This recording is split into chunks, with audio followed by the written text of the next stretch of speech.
भारत में एक ऐसा कानून था जो 60 सालों तक ये तय करता रहा कि कंपनियों को नौकरियों की जानकारी सरकार को कैसे देनी होगी। सोचिए, 60 साल। आज हम इसी कानून के दिलचस्प सफर को समझेंगे जिसने लाखों लोगों के लिए रोजगार के दरवाजे खोले। चलिए शुरू करते हैं। ये सिर्फ एक सवाल नहीं है, बल्कि वो चुनौती है जिससे भारत आज भी जूझ रहा है। 1 अरब से ज्यादा लोगों के लिए एक निष्पक्ष, एक फेयर जॉब मार्केट आखिर बनाया कैसे जाए? इसी बड़े सवाल के जवाब की तलाश में हमारे आज के विश्लेषण की पूरी कहानी छिपी है। जरा सोचिए, दूसरे विश्व युद्ध और बंटवारे के ठीक बाद का भारत। लाखों लोग बेघर थे, बेरोजगार थे, एक अफरा तफरी का माहौल था। सरकार के सामने एक पहाड़ जैसी चुनौती थी, इन सभी के लिए रोजगार के मौके बनाना और उन्हें एक सिस्टम में ढालना। तो ये कानून कोई एक दिन में नहीं बन गया, इसकी पूरी एक कहानी है। देखिए, इसकी नींव पड़ी 1945 में, जब जंग के बाद सैनिकों को दोबारा बसाने की जरूरत पड़ी। फिर 1947 में बंटवारे का संकट आया तो इसका दायरा बढ़कर आम नागरिकों तक पहुंच गया। इसके बाद 1952 में शिवराव समिति ने इसे एक परमानेंट नेशनल सिस्टम बनाने की सिफारिश की और आखिरकार 1959 में यह ऐतिहासिक कानून हमारे सामने आया। 1959 का यह अधिनियम असल में देश के जॉब मार्केट को ऑर्गेनाइज करने की पहली बड़ी और ठोस कोशिश थी। इसने पहली बार हायरिंग के लिए एक रूल बुक तैयार की। तो इस कानून का सबसे बेसिक आइडिया क्या था? बहुत सिंपल। हर कंपनी या सरकारी डिपार्टमेंट को कोई भी वैकेंसी भरने से पहले उसकी जानकारी लोकल एम्प्लॉयमेंट एक्सचेंज यानी रोजगार कार्यालय को देनी ही होगी। मकसद था ट्रांसपेरेंसी लाना, भाई भतीजावाद को खत्म करना और सबको बराबर का मौका देना। और यहीं पे इस कानून की सबसे मजेदार और सबसे खास बात सामने आती है। सेक्शन 44 में एक बहुत बड़ा ट्विस्ट था। कंपनीज को वैकेंसी की इंफॉर्मेशन देना तो जरूरी था, पर वो एक्सचेंज से भेजे गए कैंडिडेट्स को नौकरी देने के लिए मजबूर नहीं थे। मतलब इससे एम्प्लॉयर्स की अपनी पसंद के कैंडिडेट को चुनने की आजादी भी बनी रही। ये कानून सिर्फ नौकरियों की जानकारी देने तक ही सीमित नहीं था। ERI फॉर्म के जरिए सरकार हर 3 महीने में कंपनियों से डेटा लेती थी। ये एक तरह का इकोनॉमिक हेल्थ चेकअप था, जिससे जॉब मार्केट की नब्ज पर लगातार नजर रखी जाती थी और ये पता चलता था कि भाई किन स्किल्स की कमी हो रही है। और फिर था ER2 फॉर्म, जो और भी दूर की सोचता था। ये हर 2 साल में भरा जाता था और इसका मकसद था भविष्य का अंदाजा लगाना कि आने वाले टाइम में देश को किस तरह के स्किल्स की जरूरत पड़ेगी, ताकि एजुकेशन और ट्रेनिंग प्रोग्राम्स को उसी हिसाब से तैयार किया जा सके। अब जल्द ही इस कानून को भारत के संविधान की कसौटी पर परखा गया। सवाल ये उठा कि क्या सरकार का भर्ती करने का ये तरीका नागरिकों के समानता के मौलिक अधिकार यानी फंडामेंटल राइट्स के खिलाफ तो नहीं है? यहां देखिए कि सुप्रीम कोर्ट की सोच में कितना बड़ा, कितना जबरदस्त बदलाव आया। 1987 के हरगोपाल केस में कोर्ट ने कहा कि सिर्फ एक्सचेंज से भर्ती करना ही सही है, इससे फेयरनेस बनी रहती है। लेकिन करीब 1 दशक बाद 1996 के विश्वेश्वर राव केस तक कोर्ट ने महसूस किया कि असली बराबरी का मौका तो तब मिलेगा जब एक्सचेंज को बताने के साथ साथ नौकरियों का पब्लिक एडवर्टाइजमेंट भी दिया जाए, ताकि देश का हर काबिल इंसान अप्लाई कर सके, चाहे वो एक्सचेंज में रजिस्टर्ड हो या ना हो। और अगर किसी को लगे कि ये पुराना कानून अब बस इतिहास का हिस्सा है, तो ऐसा बिल्कुल नहीं है। देखिए, हाल ही में दिल्ली हाई कोर्ट ने इसी कानून का इस्तेमाल करके ये तय किया कि एक कर्मचारी पुरानी पेंशन स्कीम का हकदार है या नहीं। कोर्ट ने बिल्कुल साफ कहा कि एडवर्टाइजमेंट की डेट नहीं, बल्कि जिस दिन एक्सचेंज को इन्फॉर्म किया गया वही नोटिफिकेशन की असली कानूनी तारीख मानी जाएगी। खैर, समय बदला और 21वीं सदी की जरूरतों को पूरा करने के लिए 2020 में आई सोशल सिक्योरिटी पर एक नई संहिता। इसने 1959 के पुराने एक्ट को खत्म कर दिया और भारत के लेबर लॉस को एक मॉडर्न रूप दिया। इस स्लाइड में पुराने और नए सिस्टम का फर्क बिल्कुल साफ है। देखिए, एम्प्लॉयमेंट एक्सचेंज अब डिजिटल करियर सेंटर बन गए हैं। इंस्पेक्टर राज की जगह अब इंस्पेक्टर कम फैसिलिटेटर ने ले ली है, जिसका काम सजा देना नहीं, सलाह देना है। और सबसे बड़ा बदलाव, अब गिग और प्लेटफॉर्म वर्कर्स भी इसके दायरे में आ गए हैं। और हाँ, कानून न मानने पर जुर्माने अब बहुत ज्यादा कड़े हो गए हैं। नई संहिता का मकसद डराना नहीं, बल्कि सुधारना है। अब सोच यह है कि इंस्पेक्टर पहले सलाह देंगे। किस कंपनी का इंस्पेक्शन होगा, ये कोई इंसान नहीं बल्कि कंप्यूटर रैंडमली तय करेगा, ताकि कोई भेदभाव न हो। और कंपनियों को सीधे जुर्माना ठोकने से पहले अपनी गलती सुधारने का एक मौका दिया जाएगा। ये एक बहुत बड़ा शिफ्ट है पनिशमेंट से कोलैबोरेशन की तरफ। तो हमने युद्ध के बाद की एक जरूरत से लेकर आज के डिजिटल युग तक का पूरा सफर देखा। ये भारत के जॉब मार्केट के विकास की कहानी है, जो कागजी फाइलों से शुरू होकर अब एक यूनिफाइड डिजिटल पोर्टल तक पहुंच चुकी है। ये पूरी यात्रा लगातार आगे बढ़ने की रही है, पुनर्वास की एक छोटी सी जरूरत से लेकर बड़ी नेशनल इकोनॉमिक प्लानिंग तक, कागज पर चलने वाले सिस्टम से लेकर एक डिजिटल पोर्टल तक, सिर्फ फॉर्मल नौकरियों से गिग इकोनॉमी को भी अपने दायरे में लाने तक, और फिक्स्ड फाइन से लेकर राज्यों के हिसाब से लचीले दंड तक। और अब सबसे बड़ा सवाल भविष्य के लिए है। जब आर्टिफिशियल इंटेलिजेंस और ऑटोमेशन काम करने के तरीके को ही पूरी तरह बदल रहे हैं, तो हमारे श्रम कानूनों में अगला बड़ा बदलाव कैसा होगा? ये एक ऐसा सवाल है जो आने वाले समय में न सिर्फ पॉलिसी मेकर्स बल्कि हम सभी के भविष्य पर असर डालेगा।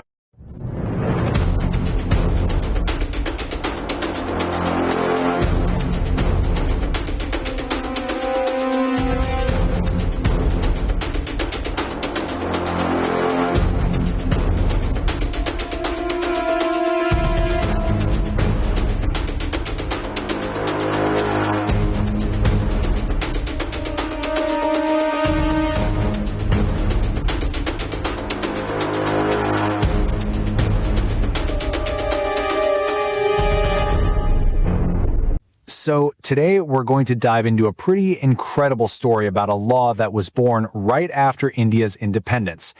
It's a journey that starts with dusty old paper files and ends with the powerful digital platforms that shape how millions of us get hired today. Let's dig in and see how a 60-year-old law is still somehow at the very heart of India's job market. It sounds a little crazy, doesn't it? A law from the age of typewriters and switchboards is still calling the shots in our world of AI and instant job alerts. I mean, how is that even possible? Well, the answer goes way back to its dramatic, and I mean dramatic origins.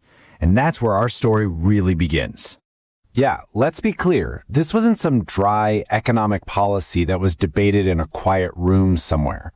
The law we're talking about was literally forged in the fire of a massive national crisis. Okay, so the whole thing kicked off with a really noble cause back in 1945, helping soldiers find jobs after World War II.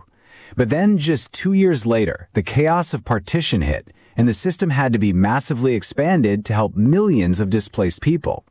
By 1954, the government had a light bulb moment. They realized this system could be an amazing tool against corruption and nepotism, and that realization is what set the stage for the landmark 1959 Act. So what did this 1959 law actually do? On the surface, it seems pretty simple, but there's a crucial detail, a really important catch that most people miss. And honestly, it's the key to understanding everything that came after. All right, this is the absolute core of the whole thing, and it's a huge distinction. Employers had to tell the government about their job openings. They had to notify the state-run employment exchange, but, and you got to get this part, they were not forced to hire anyone the exchange sent their way. See, this was all about gathering data and creating transparency, not about the government controlling who you hire. Okay, so who had to follow these rules? The law drew a really clear line. For the public sector, it was simple. Everybody. All government jobs, no exceptions, period.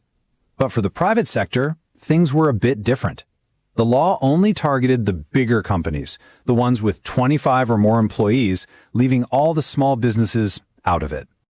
Now you can probably guess what happened next, right? A law like this was bound to stir up some conflict. And boy did it. It sparked a major constitutional debate that went all the way to the highest court in the land. It all boiled down to this one huge question of fairness. I mean, think about it. If government offices, trying to stop corruption, decided to hire only from the government's list, what about all the talented, qualified people who just weren't on it? Were they just out of luck, denied even a chance to apply for a public job? And you can actually see the Supreme Court wrestling with this exact issue over the years. At first, back in 1987, they sided with the government. They said, sure, hire only from the exchange list if it helps fight favoritism. But then just 9 years later, in 1996, they did a complete 180. They ruled that practice was unconstitutional. The new rule was clear. You have to advertise jobs openly to give every single person a fair shot. This was a total game changer. And really, this quote from that 1996 judgment just sums it all up perfectly. The Supreme Court laid it out in no uncertain terms. Restricting hiring to a government list goes against fundamental constitutional rights. I mean, you can't get much clearer than that. This one decision completely reshaped hiring in India. All right, let's fast forward to our time, the 21st century.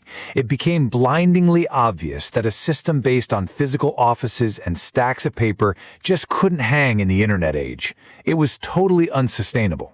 To survive, this old law needed a complete, top-to-bottom digital reboot. And wow, what an upgrade it was. Those old physical employment exchanges, they became modern digital career centers. The scope of the law? It absolutely exploded.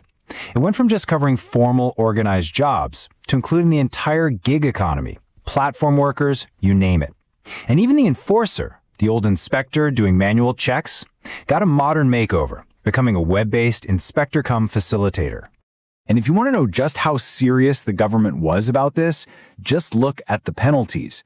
The fine for not complying skyrocketed from a pretty tiny 500 rupees to a whopping 50,000 rupees.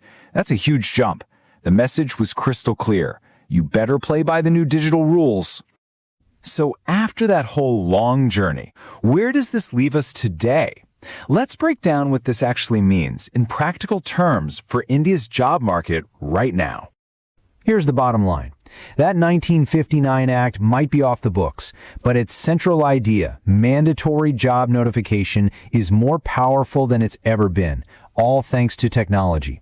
The new system is designed to track everyone, from government employees to gig workers, all through a national portal.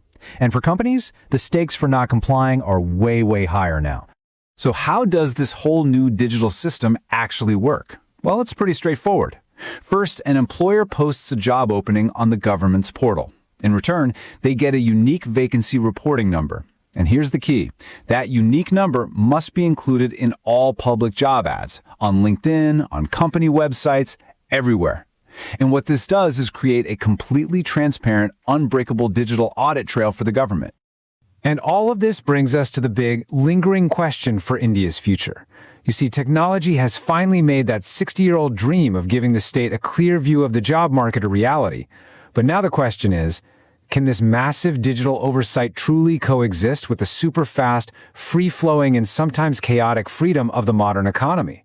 That is the real challenge that lies ahead.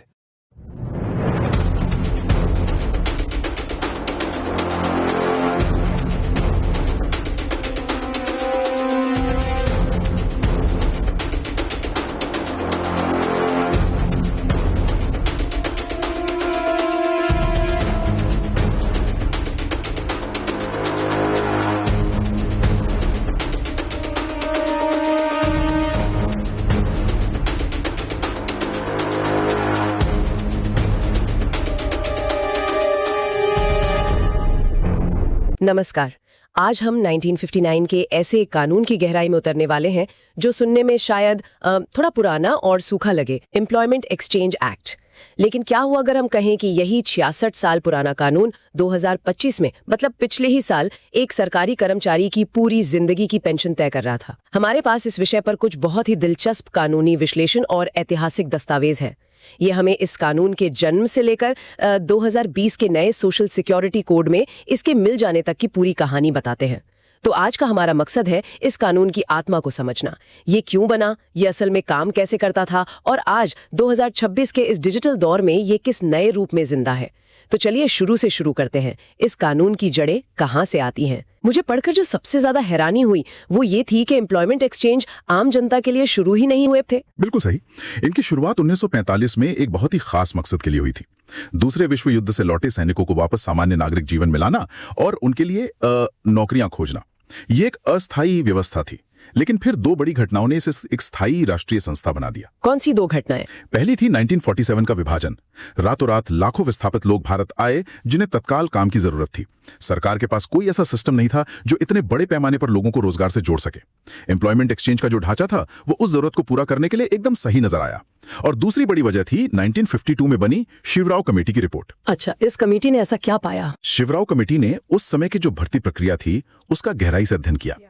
उन्होंने पाया कि औद्योगिक भर्तियों पर बिचौलियों का कब्जा था, जिन्हें जॉबर्स कहा जाता था। ये जॉबर्स रिश्वत लेकर या फिर वो जो भाई भतीजाबाद के आधार पर नौकरियां बांटते थे, जिससे योग्य लोगों को मौका ही नहीं मिलता था। कमेटी ने कहा कि इस भ्रष्टाचार को खत्म करने के लिए एक पारदर्शी, एक फॉर्मल सरकारी व्यवस्था की सख्त जरूरत है। लेकिन बात सिर्फ इतनी ही नहीं थी। और क्या था? उस समय भारत में पंचवर्षीय योजनाओं का दौर था। देश की अर्थव्यवस्था को योजनाबद्ध तरीके से आगे बढ़ाने की कोशिश हो रही थी। लेकिन कोई भी योजना तब तक सफल नहीं हो सकती जब तक आपको यह ना पता हो कि देश में कितने लोग बेरोजगार हैं, किस तरह की स्किल्स की कमी है और किन क्षेत्रों में नौकरियों की सबसे ज्यादा जरूरत है। कमेटी ने कहा कि एम्प्लॉयमेंट एक्सचेंज इस डेटा को इकट्ठा करने का सबसे अच्छा जरिया बन सकते हैं। ओह, तो ये सिर्फ एक जॉब पोर्टल नहीं था, ये सरकार के लिए एक तरह का इकोनॉमिक डैशबोर्ड भी था, ताकि उन्हें पता चले कि देश में स्किल्स कहाँ हैं और नौकरियां कहाँ हैं। बिल्कुल। तो 1959 का ये कानून असल में एक दो-धारी तलवार थी। एक तरफ ये समाज में फैले भाई भतीजावाद और भ्रष्टाचार पर लगाम लगा रहा था, और दूसरी तरफ ये नेहरू के पंचवर्षीय योजनाओं वाले भारत का डेटा इंजन बन रहा था। एक ही पत्थर से दो शिकार करने जैसा था ये। तो बहुत दिलचस्प है। तो चलिए अब इसके काम करने के तरीके को समझते हैं। इसके नियम क्या थे? क्या हर किसी को अपनी वैकेंसी यहाँ बतानी पड़ती थी? इसका मुख्य नियम बहुत सीधा था। सभी सरकारी संस्थानों को, चाहे वो केंद्र के हों या राज्य के, अपनी हर एक वैकेंसी की सूचना अपने इलाके के एम्प्लॉयमेंट एक्सचेंज को देनी होती थी। निजी क्षेत्र यानी प्राइवेट कंपनियों के लिए ये नियम तभी लागू होता था जब उनके यहाँ 25 या उससे ज्यादा लोग काम करते हों। 24 कर्मचारियों वाली कंपनी को कुछ भी बताने की जरूरत नहीं थी। बताना जरूरी नहीं था। हाँ, और ये छूटें बहुत सोच समझ कर दी गई थी, जैसे कृषि से जुड़े काम, घरेलू काम जैसे कुक या ड्राइवर की नौकरी, और 3 महीने से कम समय की जो अस्थायी नौकरियां होती हैं उन्हें इस कानून से पूरी तरह बाहर रखा गया था। लेकिन सबसे मजेदार सूची है अकुशल दफ्तरी काम यानी अनस्किल्ड ऑफिस वर्क की। इसमें क्या था? कानून ने साफ तौर पर बताया था कि दफ्तरी, जमादार, चपरासी, चौकीदार और स्वीपर जैसे पदों के लिए वैकेंसी सूचित करना जरूरी नहीं है। यानी सरकार ने भी माना कि इन पदों के लिए तो हर मोहल्ले में पहले से ही एक अनौपचारिक नेटवर्क काम कर रहा होता है। शायद यही सोचा होगा। कानून बनाने वालों ने माना कि ऐसे पदों के लिए स्थानीय स्तर पर सीधी भर्ती करना ज्यादा प्रैक्टिकल है, बजाय इसके कि एक लंबी चौड़ी सरकारी प्रक्रिया का पालन किया जाए। एक और महत्वपूर्ण बात एम्प्लॉयर यानी नियोक्ता की परिभाषा थी। इसमें सिर्फ कंपनी का मालिक ही नहीं बल्कि मैनेजर और HR हेड जैसे लोग भी शामिल थे जो कर्मचारियों की निगरानी करते थे। इसका मतलब था कि अगर कंपनी कानून का पालन नहीं करती तो इन अधिकारियों को सीधे तौर पर जवाबदेह ठहराया जा सकता था। यहां तक तो सब ठीक लगता है। सरकार को डेटा चाहिए, कंपनियों को बताना पड़ेगा। लेकिन जब मैंने इसके नियम पढ़े तो एक लाइन पर आकर मैं सच में चौंक गई। कानून की धारा 4(4), इसमें कुछ ऐसा लिखा है जो पूरे खेल को ही बदल देता है। आप उस प्रावधान की बात कर रहे हैं जो इस कानून का दिल था। धारा 4(4) कहती थी कि कानून कंपनियों को अपनी वैकेंसी की सूचना देने के लिए तो मजबूर करता है, लेकिन वो उन्हें एक्सचेंज द्वारा भेजे गए उम्मीदवारों को नौकरी पर रखने के लिए बाध्य नहीं कर सकता। लेकिन क्या इससे कानून का असली मकसद ही खत्म नहीं हो गया? अगर किसी को नौकरी पर रखना ही नहीं है तो सिर्फ सूचना देने का क्या फायदा? ये तो सिर्फ एक और सरकारी खाना पूर्ति लगती है। आपका सवाल बिल्कुल जायज है और यही इस कानून की सबसे बड़ी खूबी थी। ये प्रावधान एक सेफ्टी वॉल की तरह था। सोचिए, अगर ये धारा नहीं होती तो क्या होता? हर कंपनी को सिर्फ उन्हीं लोगों में से चुनना पड़ता जिनके नाम एक्सचेंज ने भेजे हैं। इससे एम्प्लॉयमेंट एक्सचेंज एक अनिवार्य भर्ती एजेंसी बन जाते हैं और हो सकता है कि एक्सचेंज से आया उम्मीदवार कंपनी के लिए सबसे अच्छा ना हो। इससे कंपनियों की स्वतंत्रता खत्म हो जाती और शायद अर्थव्यवस्था को भी नुकसान होता। मतलब ये एक संतुलन बनाने की कोशिश थी। बिल्कुल, ये एक बहुत ही चतुराई से बनाया गया संतुलन था। एक तरफ सरकार को रोजगार बाजार का सारा डेटा मिल रहा था जिससे वो अपनी योजनाएं बना सकती थी, और दूसरी तरफ नियोक्ता का यह अधिकार भी सुरक्षित था कि वो अपनी जरूरत के हिसाब से सबसे बेहतर उम्मीदवार चुन सके, चाहे वो एक्सचेंज से आया हो, अखबार के विज्ञापन से या किसी और जरिए से। इसने इस कानून को एक सूचना केंद्र बनाए रखा, ना कि एक भर्ती की तानाशाही वाली एजेंसी। जाहिर है, जब कोई कानून नियोक्ता की आजादी और नौकरी ढूंढने वालों के लिए समान अवसर के बीच इतनी महीन रेखा पर चलता है तो उसका अदालतों में जाना तो तय है। हाँ, और अदालतों में इस कानून का सफर भी बड़ा मजेदार रहा है। इसकी पूरी यात्रा संविधान के अनुच्छेद 14 और 16 यानी समानता के अधिकार की कसौटी पर परखी गई।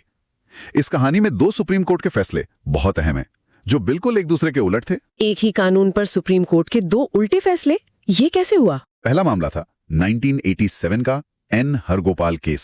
सुप्रीम कोर्ट के सामने सवाल था कि क्या सरकार अपने विभागों को यह निर्देश दे सकती है कि वे सिर्फ और सिर्फ एम्प्लॉयमेंट एक्सचेंज से ही भर्ती करें।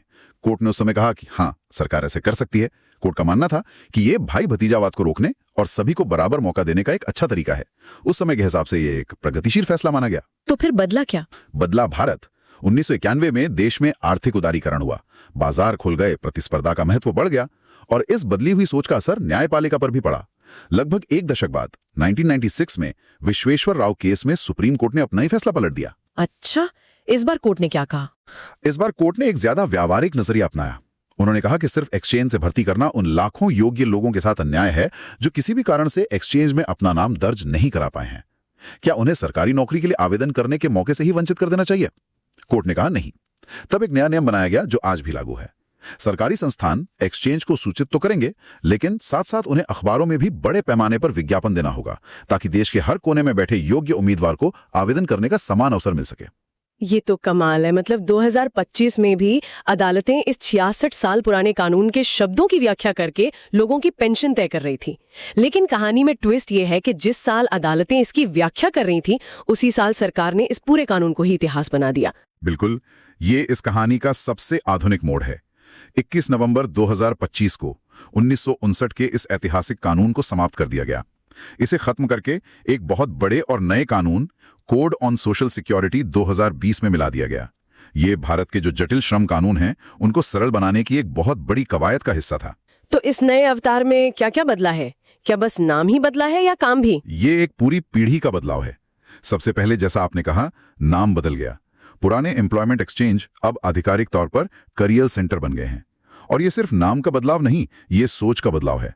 अब इनका काम सिर्फ नौकरी की सूचना दर्ज करना नहीं, बल्कि युवाओं को करियर के बारे में सलाह देना, उनकी स्किल्स की मैपिंग करना और उन्हें वोकेशनल ट्रेनिंग से जोड़ना भी है। और जो डेटा इकट्ठा करने का काम था उसका क्या हुआ? वो अब पूरी तरह से डिजिटल हो गया है। पुराने कागजी फॉर्म जैसे ERI, जिसमें कंपनियां बताती थीं कि उन्हें किस पद के लिए लोग चाहिए, और ER2, जिसमें भर्ती के बाद नतीजे की जानकारी दी जाती थी, वो पूरी तरह से खत्म हो गए हैं। अब सारी सूचना नेशनल करियर सर्विस यानी NCS पोर्टल पर ऑनलाइन जमा की जाती है। और वो इंस्पेक्टर जो कंपनियों पर छापा मारते थे, इंस्पेक्टर राज का क्या हुआ? ये एक और बड़ा बदलाव है। पुराने इंस्पेक्टर की जगह अब इंस्पेक्टर कम फैसिलिटेटर हैं। इनके नाम में ही इनका काम छुपा है। अब इनका मुख्य काम सजा देना और जुर्माना लगाना नहीं, बल्कि कंपनियों को कानून का पालन करने में सलाह और सहायता देना है। ये सरकार की इंस्पेक्टर राज खत्म करने की नीति का सीधा संकेत है। और अगर कोई कंपनी फिर भी कानून ना माने तो जुर्माने का क्या वो भी 500 रुपए ही है? नहीं, अब वो मजाक खत्म हो गया है। 1959 के कानून में अधिकतम जुर्माना 500 या 1000 रुपए था, जो आज के समय में कुछ भी नहीं था। नए कोड में ये जुर्माना 50,000 रुपए तक हो सकता है। हालांकि पहली बार की गलतियों के लिए मुकदमाबाजी से बचने और सिर्फ जुर्माना भरकर मामला निपटाने का विकल्प भी दिया गया है। और क्या इस नए कानून में आज के दौर की नौकरियों को भी शामिल किया गया है? हाँ, और ये शायद सबसे महत्वपूर्ण बदलाव है। नया कोड गिग वर्कर्स और प्लेटफॉर्म वर्कर्स को भी कानूनी मान्यता देता है। ये वो लोग हैं जो ऐप आधारित कंपनियों के लिए काम तो करते हैं, जैसे डिलीवरी या टैक्सी सेवाओं में, लेकिन कानूनी तौर पर कंपनी के स्थायी कर्मचारी नहीं माने जाते। 1959 का कानून इनके बारे में सोच भी नहीं सकता था, लेकिन 2020 का कोड आज की इस नई हकीकत को पहचानता है और उन्हें सामाजिक सुरक्षा के दायरे में लाने की बात करता है। ये देखना भी दिलचस्प है कि राज्य भी अब इस कानून को अपने हिसाब से ढाल रहे हैं। मैंने गोवा के एक संशोधन के बारे में पढ़ा। जी, गोवा संशोधन 2020-25 इसका एक बेहतरीन उदाहरण है कि कानून का विकास अभी भी जारी है। केंद्र सरकार ने तो नियोक्ताओं को बाध्य नहीं किया है, लेकिन गोवा ने अपने राज्य में एक कदम आगे बढ़कर नियोक्ताओं पर और ज्यादा जिम्मेदारी डाल दी है। उन्होंने ऐसा क्या किया है? गोवा में अब अगर कोई कंपनी करियर सेंटर द्वारा भेजे गए किसी स्थानीय उम्मीदवार को नहीं चुनती है, तो उसे लिखित में इसका कारण बताना पड़ता है। आप किसी को बिना वजह खारिज नहीं कर सकते। यही नहीं, जुर्माना भी अब एक समान नहीं है। ये कंपनी के आकार पर निर्भर करता है। यानी जिस कंपनी में कम कर्मचारी हैं, उस पर कम जुर्माना लगेगा, और जिसमें हजारों कर्मचारी हैं, उस पर ज्यादा। ये एक तरह से जिसकी जितनी क्षमता उतनी जिम्मेदारी वाला सिद्धांत है। तो अगर हम इस पूरी यात्रा को देखें तो एक कानून जो दूसरे विश्व युद्ध से लौटे सैनिकों के लिए शुरू हुआ, वो एक नियोजित अर्थव्यवस्था का डेटा इंजन बना, अदालतों में मौलिक अधिकारों की कसौटी पर परखा गया और आज 21वीं सदी की गिग इकोनॉमी के लिए एक डिजिटल ढांचे में ढल गया है। पारदर्शिता और डेटा का जो मूल विचार था वो आज भी कायम है, बस तरीके और तकनीक बदल गए हैं। बिल्कुल, इसका सबसे बड़ा सार ये है कि ये कहानी सिर्फ एक पुराने कानून के बनने और मिटने की नहीं है। ये कहानी है राज्य के उस निरंतर प्रयास की जो नियोक्ता के व्यापार करने की स्वतंत्रता और देश के हर नागरिक के लिए समान अवसर पाने के अधिकार के बीच एक बहुत नाजुक संतुलन बनाने की कोशिश करता है। बस फर्क इतना है कि 1959 में यह संतुलन दफ्तरों की धूल भरी फाइलों से साधा जा रहा था और 2026 में ये एल्गोरिदम और डिजिटल पोर्टल के जरिए साधा जा रहा है। जाते जाते एक विचार सोचने के लिए छोड़ जाते हैं। पुरानी व्यवस्था में भाई भतीजावाद और भ्रष्टाचार जैसी मानवीय खामियां थीं। नई व्यवस्था पारदर्शिता और निष्पक्षता सुनिश्चित करने के लिए एल्गोरिदम और डिजिटल पोर्टल पर भरोसा करती है। लेकिन जैसे जैसे हम इन राष्ट्रीय प्लेटफॉर्मों पर AI आधारित भर्ती की ओर बढ़ रहे हैं, क्या कुछ नए प्रकार के डिजिटल पूर्वाग्रह या एल्गोरिदम आधारित असमानताएं पैदा हो सकती हैं, जिनके बारे में 1959 में कानून बनाने वालों ने कभी सोचा भी नहीं होगा?